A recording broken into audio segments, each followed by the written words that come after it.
Today on Live Daily News, 16 San Angelo residents spoke out at the city council meeting this morning. A San Angelo man has been indicted for threatening a woman with a knife, and a plea deal comes down in the Wal-Mart Lottery Theft Scheme. I'm James Bouligny, and this is Live.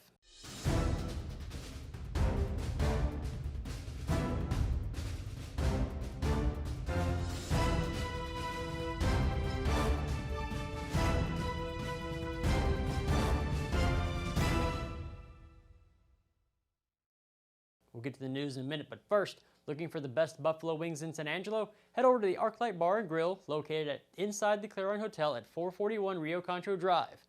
Their variety of wing flavors is second to none, featuring options like raspberry chipotle, ghost pepper, Nashville hot, sweet heat honey, teriyaki lime, everything rub, and the classic hot wing. Relax and let the ArcLight toss your wings to perfection while you enjoy the largest video wall in West Texas, surrounded by 20 other flat-screen TVs. Pair your meal with one of their daily drink specials for the ultimate dining experience. Visit the ArcLight Bar and Grill inside the Clarion Hotel at 441 Rio Concho Drive in downtown San Angelo. Started things off, 16 residents took to the podium at today's San Angelo City Council meeting, voicing passionate opinions on the city's animal shelter policies. Speakers ranged from rescuers defending the shelter's no-kill efforts to critics calling the initiative a failure, citing stray dogs forming dangerous packs. One speaker even held up a graphic photo of an abused dog to underscore the crisis. Mayor Brenda Gunter summed up the challenge, saying, "This isn't just an animal problem, it's a people problem." The city plans to form a task force to tackle the issue, with recommendations expected in 45 days. Go to sanangelo.com and read the full story. And one of the men involved in the lottery theft scheme, 19-year-old Carmelo Amiglio, has agreed to a plea deal. Amiglio was involved in stealing over $1 million from Wal-Mart. Amiglio would input fake lottery winnings and pocket the money. In exchange for the guilty plea, Amiglio was sentenced to 8 years deferred adjudication and must pay over $700,000 in restitution. Co-defendants Ryan Munoz and Ezekiel Grant have jury trials currently scheduled for March and January of next year. And a judge has not yet signed off on that plea deal, though. Have you downloaded the San Angelo mobile app yet? It's free and it's the best app in the business. Download it off the Apple App Store or the Google Play Store to stay up to date with news in San Angelo. Now in more crime, Thomas Navarro was indicted for aggravated assault with a deadly weapon for threatening a woman with a knife. According to court documents, in September, Navarro invited a woman to San Angelo Lodge, and when she had rejected his sexual advances, he produced a knife and held it to her throat. Police did seize a knife from the hotel room, and a small abrasion was observed on the victim's neck. Navarro was arrested that day and has remained inside the Tom County Jail since. Into weather, get ready for a wet weekend. Right now, however, it's 62 degrees outside. The high for today, and tonight the low drops down to 49. Tomorrow the high is 69, and the low tomorrow night gets down to 44. It will be cloudy throughout the day tomorrow as well. Thursday, the high will be 58, then showers are supposed to move in that night with a 30% chance. Friday, those rain chances increase to 50%, and the high will be 50. Then Friday night, those rain chances decrease to about 40%, where the low will be 41. And when we come back, Ryan, Chadwick, and I sat down and we talked about the regional semifinal round of the Texas High School football playoffs. But before that, a word from the Bass Bunch. $59,999 for a new Ford Expedition XLT. Get a full-size 3-row seating SUV for the family that needs a lot of room. Equipped with a moonroof, second-row captain seats, along with many more features, make it the absolute perfect SUV. You can only get deals like this at Jim Bass Ford, Houston Hart and Arden Road, or shop 24/7 at bassbunch.com, or use this QR code. Yep, the one on my shirt. What's going on, everybody? James Bouligny here for San Angelo Live and Cover One. My co-host today is Ryan Chadwick. How's it going, guys? All right, we're going to be reviewing some of the games from the regional semifinals and the regionals six-man. Let's talk about Wall and Littlefield. We were both there. Wall beat Littlefield. What do you have to say about it? Well, first off, it's always nice when you're covering teams in around your own area. Even if it was the day after Thanksgiving, me and you both made the trip out to Sweetwater and watched the Hawks put the beat down on a very talented Littlefield team. Now that one what could have been a trap game for Wall just because of how potent Littlefield's offense has been all season. But the Hawks came through. They played good defense. Like, they allowed 21 points, but at that point, I think at the biggest score margin there was like, 56-14. But Wall played great on offense. The defense made the plays they needed to do. And shout out to Briggs Jones for a awesome special teams touchdown. He had a 70-yard punt return. All right, you got to vouch for me here, Chadwick. I called that, right? Yeah.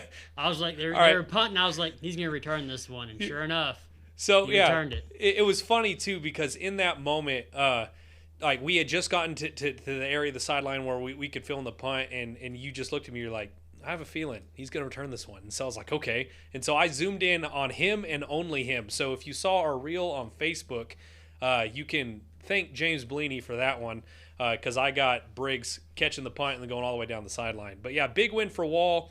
And of course, it brings us into our next matchup against Canadian in the regional final. They played Idalou last week, and what seemed like was going to be a beatdown in the beginning, James, that one came down to the wire. Talk about it. No, I was driving home, and it's going to be in 27-21, and you called me.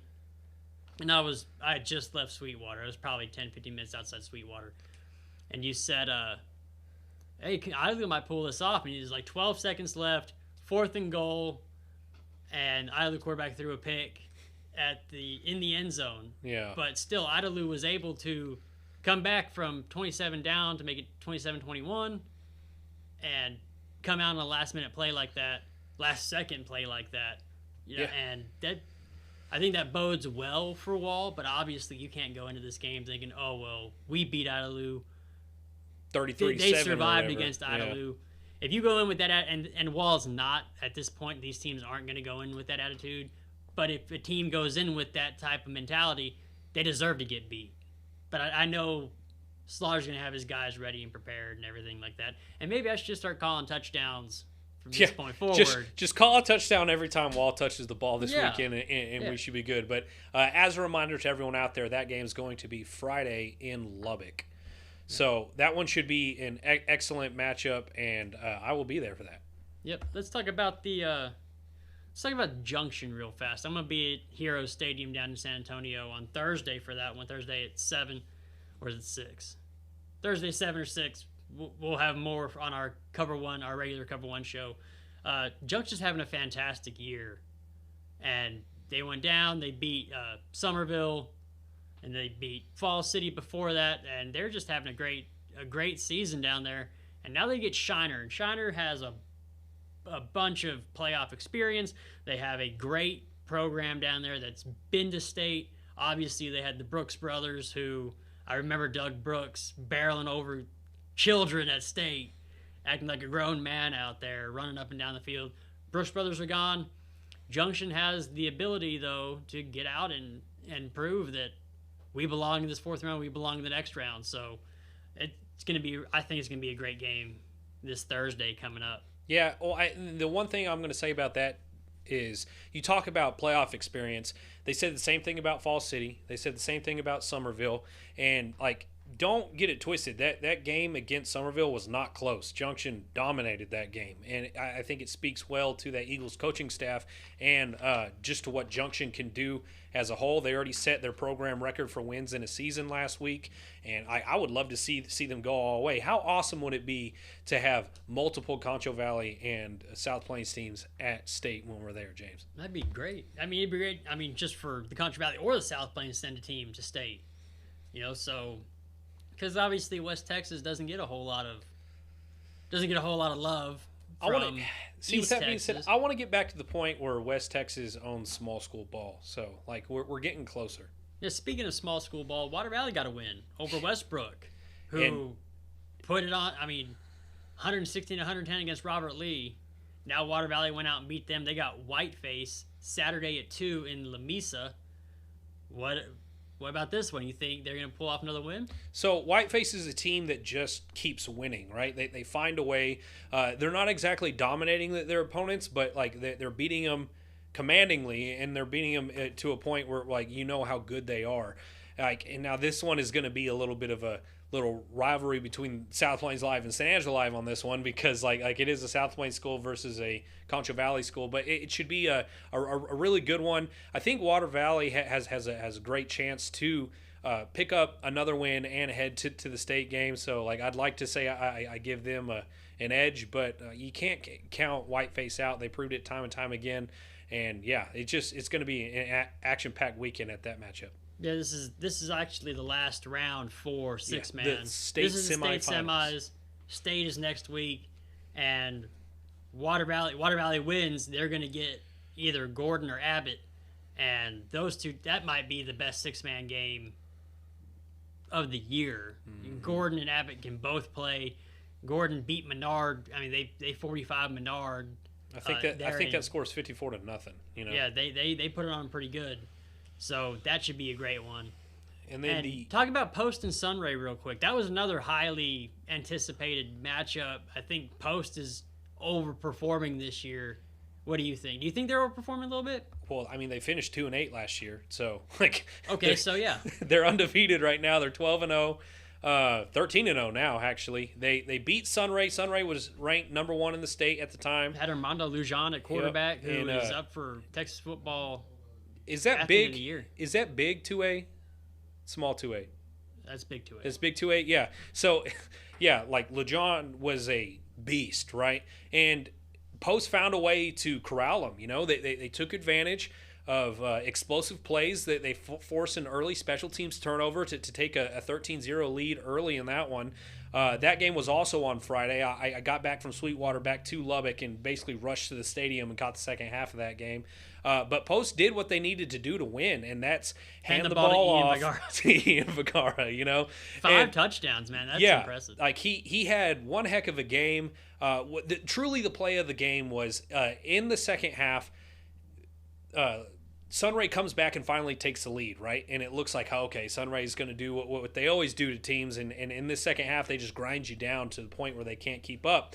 But Vergara had different plans. He took an outside run up the sideline for 90 yards and the score to give Post back the lead, kind of put Sunray on the back foot to where they had to, you know, basically play hero ball. And you know, when you're playing hero ball, the clock's a factor. You can no longer run the ball and you're just chunking it to the end zone. Playing a prevent defense with 5 defensive backs back there is not exactly hard to do. So Post picks up a big win. Unfortunately for them, they beat the number 1 team in the state. Now they're going to go off and play the number 2 team in the state, Stanford. So it's a rough road for Post, but hey, they proved they can do it against Sunray. Stanford's going to have to stop the run. If they stop the run, they're going to win that game because Post's offense is just so built around Vergara's ability to run the ball. So like that should be a good one. I still give Stanford the edge in this one, but Post keeps proving me wrong time and time again. And let's face it, the rough road has not been unknown by Post. They had Anson around before, went to overtime. And let's not discount that district with Anson, Stanford, Cisco, and Hawley is one of the best 2A districts in the state as far as I'm concerned. Every one of those teams could be the first team in any other district. So, hey, you beat Anson. Now you've beaten Sunray, and Sunray was picked by a few people to go to state. Mm-hmm. I mean, I said it all season. I was like, don't be surprised to see the Bobcats in Jerry's world, but the Antelopes had other plans. Yep, absolutely. And yeah, that was a great one. That was another good. I'm glad Nick's going to stick with Post, and he's going to be there at the Stanford game. And yeah, well, I'll be there too. This one's on Thursday, so me and Nick will be taking care of that one. But we can't forget one more school. And it is the Jayton Jaybirds. They just put it on Benjamin last week. A game that I thought would be the 6-man game of the year ended up not being it. So it ended up being a 45, run rule victory for Jayton. That one, they won that game against Benjamin 100-50. So they gave up some points, but anytime you put up 100 points before the mercy rule break, just speaks to how good your offense is. I personally watched them play against Blackwell. Poor Blackwell, that's all I got to say in that matchup. But Jayton has proved time and time again that they are the top team in small school 1A, and I don't think that should change. They got to win one more game, of course, to get to Jerry's World. But, James, I do not see anyone stopping them. They're too big, they're too strong, they're too fast. And it seems like anyone they play, they can pick and choose how they want to score because someone's always open. If the board falls the way I think it's going to be Jayton and Oglesby in that state matchup. And Oglesby just beat Richland Springs, and Richland Springs put it on Zephyr pretty good. And they beat Richland Springs 60-46. Tight game. They got Oglesby as Oakwood this week. I do think it's going to be Jayton and Oglesby in that state matchup. That's going to be another good one. We also have to talk about Mason. They saw an exit against Marlin, last-second touchdown. I think it was like a 3-point margin at the end of the game. Couldn't keep him out of the end zone, man. But a great season from Mason this year. And another game that I'm going to be at, hopefully on Saturday, I haven't gotten credentials yet, but I've submitted for them, is the Liberty Christian Warriors against the Parish Episcopal Panthers, I think. That's a private school. It's a TAPS matchup. That's preseason 1 and 2. They actually played earlier in the year. They played, I think it was Argyle Liberty's homecoming. It was an 8-point game. I think that has the potential to be probably the best game in the state.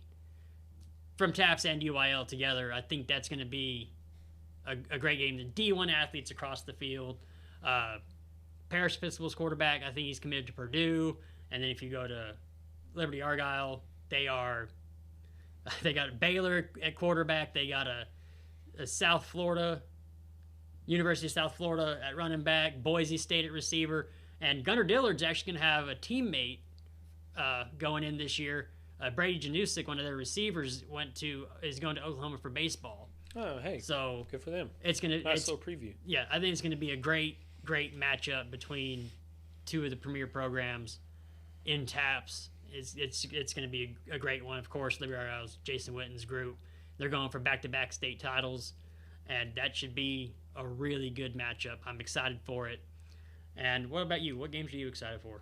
Man, I'm that we haven't talked about. I'm about to say, I'm most excited for the Canadian Wall game, obviously, and I know we just talked about it, but I just said the ones we didn't. Other than that, like we got premier matchups in 6A. We got Allen playing Euless Trinity. I know Duncanville's still alive. They're romping their way through the playoffs. Same with Umbella Atascocita. I got some family down there, so it's nice to see those boys doing all right. But just across the board, I know Shallowater's still alive too. Yeah, they're playing Paradise. They play Paradise, who beat Jim Ned by 3 points. Paradise won that one 13-10. But they're matched up with the Mustangs this weekend at Shotwell. That game's on Friday. But I think to that point, I think Shallowater's got this one as well. I think they're a little bit more talented than Jim Ned was this year, and as close to the game that was with Paradise. Let's see. The more teams we can get into Jerry's world to cover, so when we show up, we don't feel like the odd man out in the press conferences. Will be awesome, you know. Yeah, it'd be nice having coaches be like, "What's up? We need your question first." And just we got this, everybody. You can calm down. But I think that was actually 10-7 was that. 10-7, yeah. It's still a 3-point game. I knew it was a 3-point game, but yeah. But also on the other side of that bracket, you got Columbus and Franklin going at it. Franklin's been to state recently. Columbus. I watched him beat Brock 2 years ago. Yeah, Columbus has Adam Schobel at quarterback. His dad's actually the coach. He was an NFL player. And they've got, of course, Grayson Rigdon at running back, who is in North Carolina State. I think he committed North Carolina State. Mm-hmm. Fantastic that a 6-man player who was a 6-man. Benjamin's missing him this year. Let's just put it that way. Well, and they're missing the Hayes brothers too, and that kind of goes to show how much the coaching staff is important there because they still made it almost to the state semis. Yeah, they made without it Rigdon and the Hayes brothers. Yeah. Who, and if you looked at the stat sheet last year, those 3 players were the team, the Benjamin Mustangs. Yeah. And then you've got Llano's Llano's playing Edna in Hero Stadium this weekend, and Llano is still playing good. So we could see a Columbus-Llano matchup next week. That'd be a good one. It'd be good to go down and see Columbus, see how much that team is. I mean, they're rolling everybody. I think they lost to Hitchcock during the regular season. But I do think Rigdon went out early in that one. So, yeah, that'd be another good one. That'd be another good game.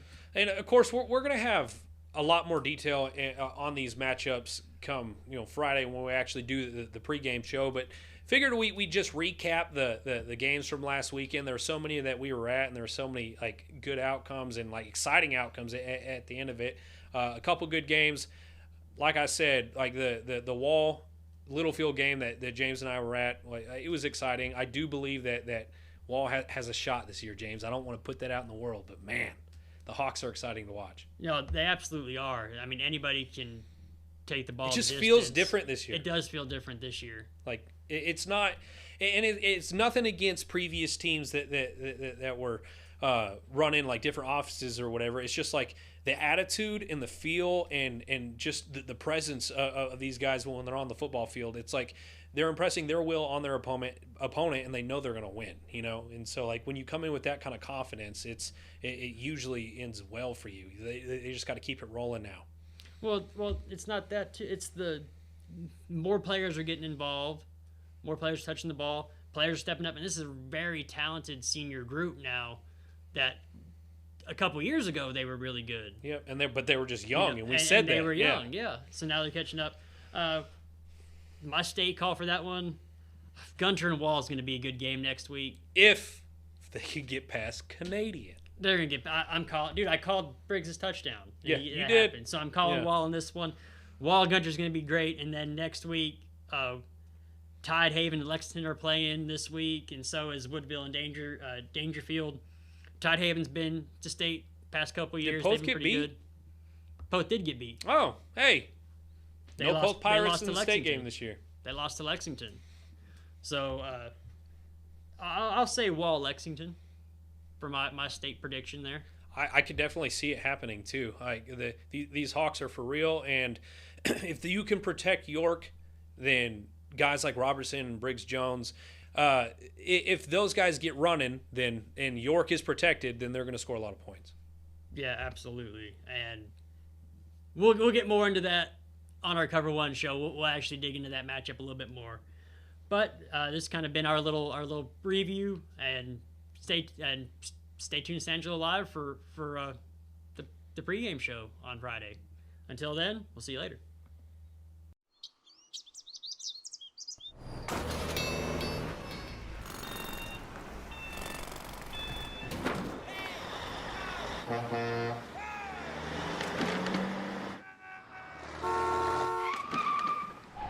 It's hard to believe how reckless some people can be and how hard they fight against real victims. You need a partner who consistently beats the giants and who will never, ever flinch.